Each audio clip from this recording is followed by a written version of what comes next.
அனைவருக்கும் வணக்கம். ஸ்ரீ பாரதி நாணயங்கள் சேகரிப்பு சங்கம். நாணயங்களை சேகரிப்போம், பணத்தாள்களை பாதுகாப்போம். நம்ம ஒவ்வொரு வீடியோலுமே வித்தியாசமான நாணயங்கள், பணத்தாள்கள், கலைப்பொருட்கள் அந்த மாதிரி பார்த்துட்டு இருக்கோம். அந்த இன்னைக்கு பார்க்க போகிறது ஒரு நாணய பற்றி தான் பார்க்க போகிறோம். அது என்ன நாணயம் அப்படின்னு பார்க்க வேண்டிய நம்ம சேனலை சப்ஸ்கிரைப் பண்ணாதவங்க சப்ஸ்கிரைப் பண்ணிவிடுங்க, ஃபாலோ பண்ணாதவங்க ஃபாலோ பண்ணுங்கள். அப்போ தான் நம்ம அடுத்தடுத்து போகக்கூடிய வீடியோ தொடர்ச்சியாக வந்துக்கிட்டே இருக்கும்.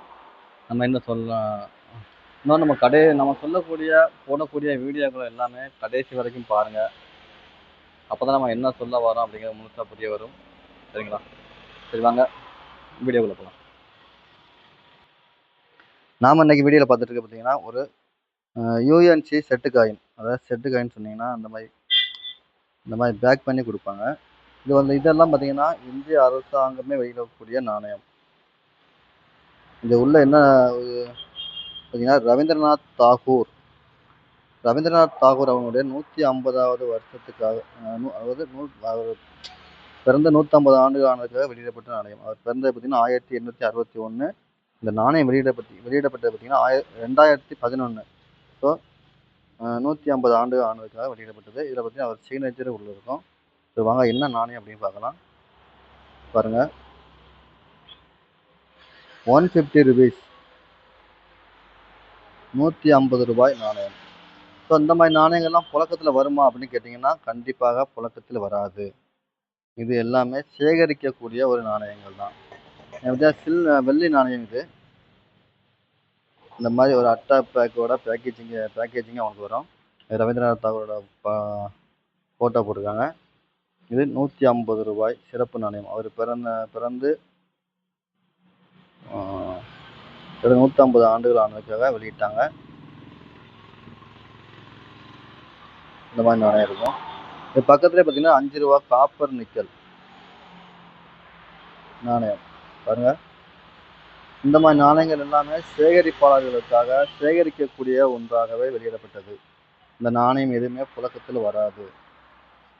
அப்படியே பின்பக்கம் பார்த்தீங்கன்னா அவருடைய உருவம் பொறிக்கப்பட்டிருக்கு.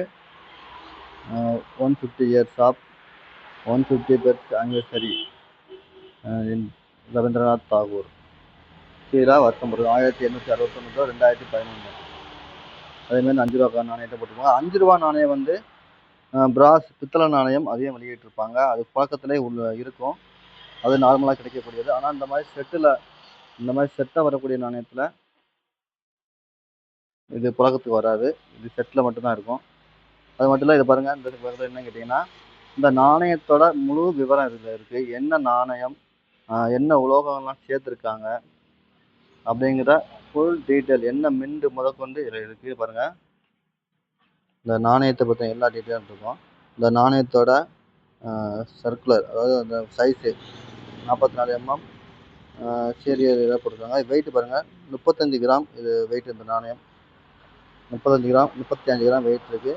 அந்த நாணயத்தில் என்னென்ன மெட்டல்லாம் கலந்துருக்கு அப்படின்னு போடுறாங்க பாருங்க. சில்வர், வெள்ளி 50%, காப்பர் 40%, நிக்கல் 5%, சிங்கம் போட்டு 5% போட்டுருக்காங்க. ஸோ இந்த மாதிரி இந்த நாணயத்தில் கலந்துக்கக்கூடிய உலோகங்கள் எல்லாமே இதில் இருக்குது. இந்த பாருங்க, இந்தியா கவர்மெண்ட் வெண்ட், இந்தியா இடக்கூடிய ஒரு நாணயம் தான். Coins minted and publish by India government went, Calcutta. அந்த நாணயம் அச்சடிக்கப்பட்டது பார்த்தீங்கன்னா கல்கட்டா. இப்போ கல்கட்டா நாணய சாலை அச்சடிக்கப்பட்ட நாணயம் அப்படி எப்படி கண்டுபிடிக்கலாம் பார்த்தீங்கன்னா, இந்த இயருக்கு கீழே பார்த்தீங்கன்னா எந்த விதமான குறியீடுமே இருக்காது. பாருங்க, 1861 to 2011 போட்டு அது கீழே எந்த விதமான குறியீடு இல்லாமல் பிளைனாக இருக்குது பார்த்தீங்களா. ஸோ குறியீடு இல்லைன்னா அது கல்கட்டா மின்ட் அச்சடிக்கப்பட்ட நாணயம். ஸோ இந்த மாதிரி நாணயத்தை பற்றின தகவல் நிறையா இருக்குது. ஒரு நாணயத்தை நம்ம சேகரிக்கிறோம்னா அதில் பற்றி நிறைய தகவல்கள் தெரிஞ்சுக்கலாம். அந்த தலைவர்களை பற்றியும் தெரிஞ்சுக்கலாம். அந்த உலோகங்கள் அப்படி எல்லாமே நம்ம இந்திய அரசாங்கத்தை பற்றி தெரிஞ்சுக்கலாம். நாணயங்களோட சிறப்பை தெரிஞ்சுக்கலாம்.